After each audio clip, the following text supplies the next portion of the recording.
अस्सलाम वालेकुम गाइस। आज की इस वीडियो में आपको बताने वाला हूँ मैं आर्टिकल्स के बारे में और हमारे चैनल क्लास न्यूज़ में आपका स्वागत है। सबसे पहले आप ये देख लो कि इसमें आर्टिकल 3 है। 3 प्रकार के आर्टिकल है अ, एन और ध। और इसको समझने के लिए आप एकदम बेसिक से मैं आपको बताने वाला हूँ। आप स्क्रीन पर देख सकते हैं कि यहाँ पर मैंने ABCD से लिखी है और ABCD में टोटल जो 5 अक्षर है जिस पर राउंड मारा हुआ है, ये टोटल 26 में से 5 अक्षर है। A E I O U। अब इन 26 अक्षर में से अगर इन 5 को हटा दें तो बचते हैं B से Z तक। ये जो 5 अक्षर है इसको बोलते हैं स्वर। और बचे जो 21 अक्षर है 5 के अलावा B से Z तक, इसको बोलते हैं व्यंजन। अब बस आप ये याद रखना कि स्वर किसको बोलते हैं और व्यंजन किसको बोलते हैं। अब आते हैं बेसिक रूल्स पे, जहाँ पे रूल नंबर 1, जब भी आपको पहली स्पेलिंग यानी पहला अक्षर अगर व्यंजन देखने को मिला तो आपको लगाना है ए।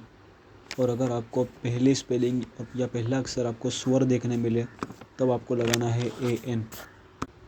ये रूल को याद रखना, इसको भूलना मत। यहाँ पर हम लोग कुछ एग्जाम्पल की मदद से इस कॉन्सेप्ट को और क्लियरली समझेंगे। सबसे पहले है एप्पल, जिसकी पहली स्पेलिंग में है ए। अब ए ये स्वर है तो इसमें लगेगा AN।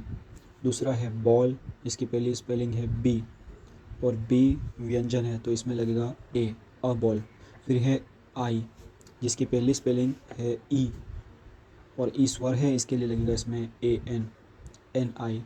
फिर है फिश, जिसकी पहली स्पेलिंग है F, जिसमें लगेगा ए, अ फिश। उसी के साथ भाई पेन का एग्जांपल आप लोग कमेंट में बताना, पेन का आंसर आप लोग कमेंट में दो। फिर है हैन, जिसमें लगेगा ए, अ हैन। फिर है आयरन, जिसमें लगेगा AN। फिर इंक, इसमें भी आई है तो AN। फिर है पॉट, तो इसमें भी लगेगा ए। लास्ट वाला है ऑरेंज, जिसका जवाब देना है आपको कमेंट में। तो अब हम यहाँ पे बात करने वाले हैं तीसरे आर्टिकल ध की, जिसके कुछ अलग नियम है। यहाँ पर 3 बेसिक नियम है इसके। पहला नियम ये है कि दुनिया में एक ज हो, यानी ऐसी वस्तु जो दुनिया में एक ज प्रख्यात यानी कि फेमस हो, ऐसे नाम के आगे भी ध आर्टिकल लगेगा। और अमुक खास नामना आगड़ पण ध लागे छे, यानी कि कुछ स्पेशल नाम। और ये नेम हम लोगों को देखने मिलेंगे क्वेश्चंस के अंदर स्पेशली। तो ये 3 रूल को आपको याद रखना है। एग्जाम्पल तरीके the sun, the moon, the earth, the Taj Mahal, the USA। अब यहाँ पर हम लोग कुछ इंपॉर्टेंट नोटिस देख लें। इसमें सबसे पॉइंट नंबर 1, ए और AN का इस्तेमाल सिर्फ एक वचन में होगा।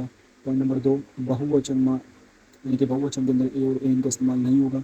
पॉइंट नंबर 3, ध का इस्तेमाल एक वचन बहुवचन यानी कि दोनों में भी हो सकता है।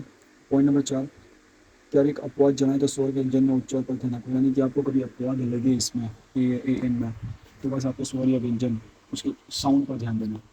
तो बस आज की वीडियो में इतना ही, मिलते हैं नेक्स्ट वीडियो में।